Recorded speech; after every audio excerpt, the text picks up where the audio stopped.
Operation devil hunt চলমান।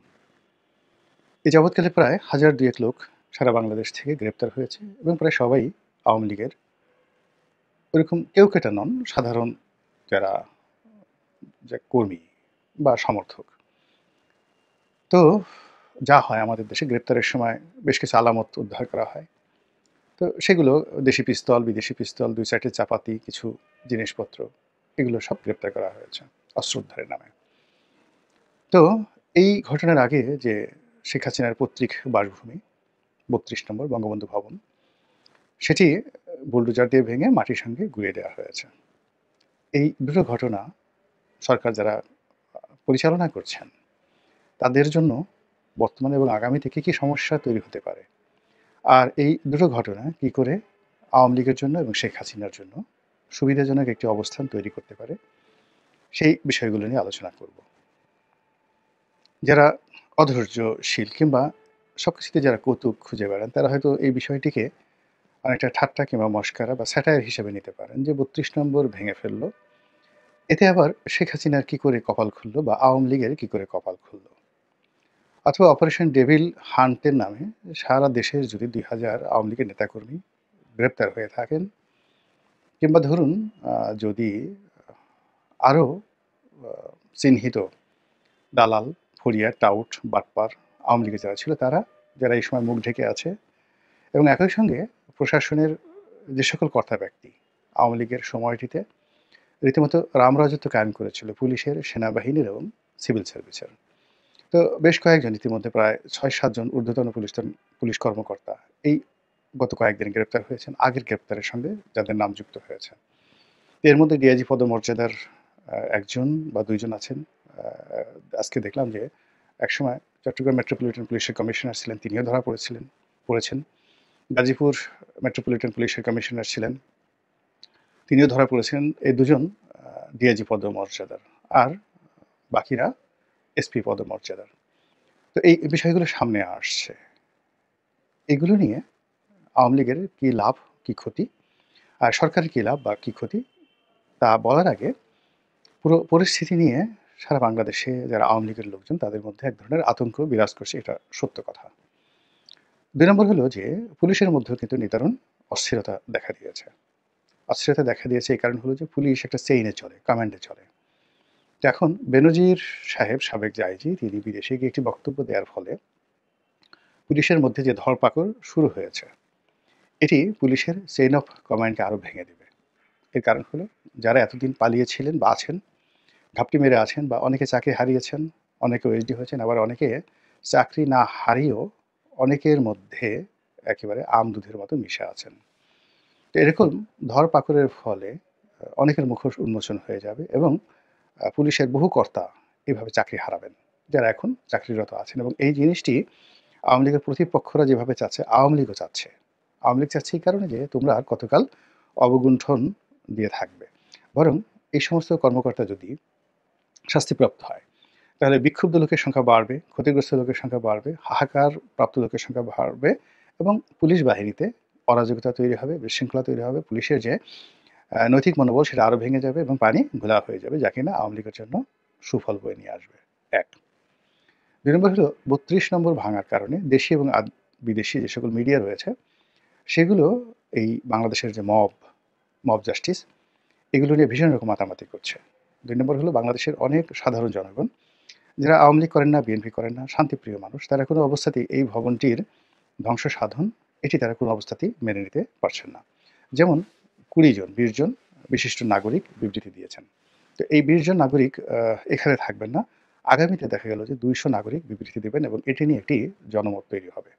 যদি এই ভবনটি না ভাঙা হতো, তাহলে এই যে জনমত তৈরির জন্য আওয়ামী লীগের পক্ষে এরকম একটি পরিবেশ এবং পরিস্থিতি তৈরি হতো না। এর কারণ হলো আওয়ামী লীগের গত ১৫ বছরের শাসনের যে খারাপ দিক, এবং এই সময়টিতে যে লুটপাট হয়েছে।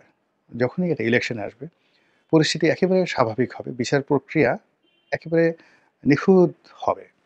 তখন আসলে আওয়ামী লীগের ওই অপকর্মগুলোর বিষয়ে যুক্তি দেওয়ার মতো একটা বক্তব্য দেয়া যাবে না।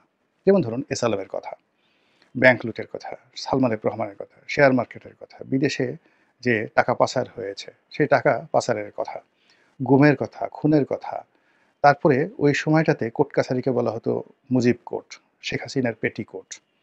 এই জিনিসগুলো মানে যদি বাংলাদেশের সবকিছু স্বাভাবিক চলে, এই জিনিসগুলো বারবার সামনে চলে আসবে এবং আওয়ামী লীগের রাজনীতি ক্রমশ পিছিয়ে দেবে। কিন্তু যদি মারামারি হয়, হানাহানি হয়, কাটাকাটি হয়, এভাবে মব হয়, মানুষের জীবন অনিশ্চিত হয়ে যায়, অভাব অভিযোগ বাড়ে, তখন মানুষ বলবে যে এই লাউ সেই কদু আগেই ভালো ছিলাম এবং আওয়ামী লীগের ফিরে আসার পথ ততটা সুগম হয়ে পড়বে। তো এই যে পরিস্থিতি তৈরি হয়েছে, অর্থাৎ ৩২ নম্বর বাড়ি ভাঙার মাধ্যমে সারা বাংলাদেশে যে মব তৈরি হয়েছে, আওয়ামী লীগের যারা লোকজন আছে তারা মনে প্রাণে খুশি, যারা শীর্ষ নেতৃবৃন্দ। তৃণমূল পর্যায়ে আপাতত অনেকেই আনহ্যাপি, কিন্তু যেখানে একটা বাড়ি ভেঙে দেওয়া হচ্ছে মুহূর্তের মধ্যে সেখানে একটা মব তৈরি হচ্ছে এবং সেখানে একটা কাউন্টার জনমত তৈরি হচ্ছে। যেমন একটা বাড়ি যখন ভেঙে দেওয়া হলো বা বুলডোজার গিয়ে যখন কোথাও আক্রমণ চালালো, এটি প্রথম ৪-৫ দিন টের পাওয়া যায়নি, কিন্তু এখন এটির কাউন্টার আতঙ্ক ছড়িয়ে পড়েছে। যারা এই কর্ম করেছেন তারা দেশের হোক দেশের বাইরে হোক, প্রায় সবাই এখন আতঙ্কের মধ্যে আছে যে তার বাড়িতে কখন আগুন লাগবে। এর কারণ হলো আওয়ামী লীগ এই সমস্ত কর্মকাণ্ডে এতটা নিখুঁত, যেটি অতীতে যখন সেই বিআরটিসি বাসে গান পাউডার দিয়ে আগুন ধরিয়ে দেওয়া, কিংবা ২০১৫ সনে জামাত বিএনপির যে আন্দোলন চলেছিল, সেই আন্দোলনকে ভিন্ন খাতে নেওয়ার জন্য বিএনপি যে কটি বাসে আগুন দিয়েছে, জামাত যে কটি গাড়িতে আগুন দিয়েছে, তার চেয়ে আরও ১০ গুণ আগুন আওয়ামী লীগের লোকজন দিয়েছে। দিয়ে পুরো পরিবেশ পরিস্থিতিটি জনমতের ক্ষেত্রে বিএনপির জন্য এবং জামাতের জন্য এতটা বুমেরাং হয়ে পড়ে যে সকল দায়-দায়িত্ব বিএনপি জামাতের ঘাড়ে চলে আসে। তারা অগ্নি সন্ত্রাস করেছে এবং হাজার, হাজার মানুষ পুড়ে গেছে। এখন আমরা বলতে পারছি না যে এটা আওয়ামী লীগ করেছে, এটা জামাত করেছে, এটা বিএনপি করেছে। কিন্তু যেহেতু আন্দোলনটা চলছিল বিএনপি জামাতের ডাকে, ফলে পুরো দায়-দায়িত্ব বিএনপি এবং জামাতকে নিতে হয়েছে এবং তার কারণে কি হলো, ২০১৫ সনে ওই যে আ জ্বালাও পোড়াও আন্দোলনের শুরুটা হয়েছিল বিএনপি জামাতের হাত দিয়ে এবং যেটা পূর্ণতা পেয়েছিল আওয়ামী লীগ বা তাদের গোয়েন্দা সংস্থার মাধ্যমে, এবং এর ফলে গণতান্ত্রিক আন্দোলনের যে একটা ঐতিহ্য আমাদের দেশে, হরতাল, অবরোধ, হরতালের আগের রাতে গাড়ি পোড়ানো, তারপরে আরও অনেক কিছু করে, এটি বাংলাদেশে চিরতরে বন্ধ হয়ে গেছে। এখন ইচ্ছা করলে এই কাজটি আওয়ামী লীগও করতে পারবে না। এর কারণ হলো এটা আর মানুষ মানতে পারছে না। এটাকে এক্সট্রিম পর্যায়ে নিয়ে তারপরে এটাকে একটা ঘৃণার পর্যায়ে ফেলে দিয়েছে আওয়ামী লীগ।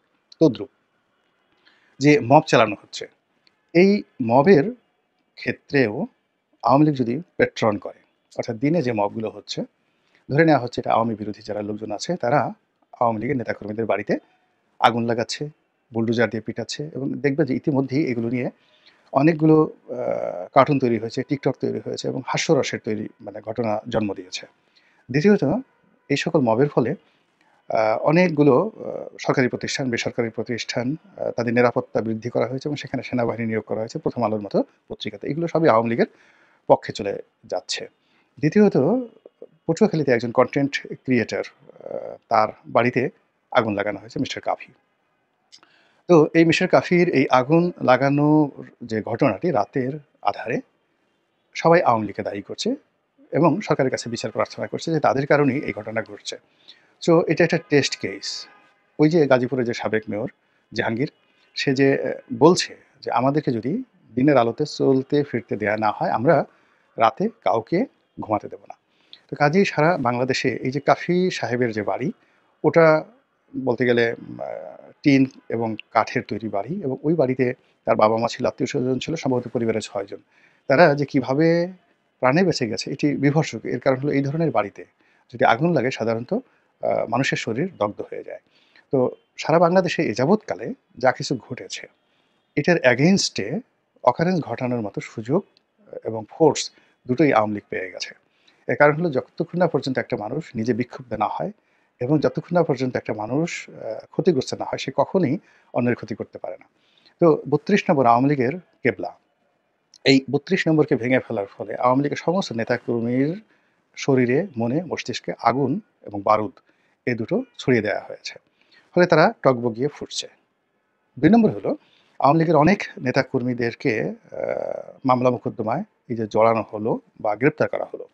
তাদের আত্মীয়স্বজন থেকে শুরু করে এমনকি তারা যদি সন্ত্রাসী হয়, তাদের ক্যাডার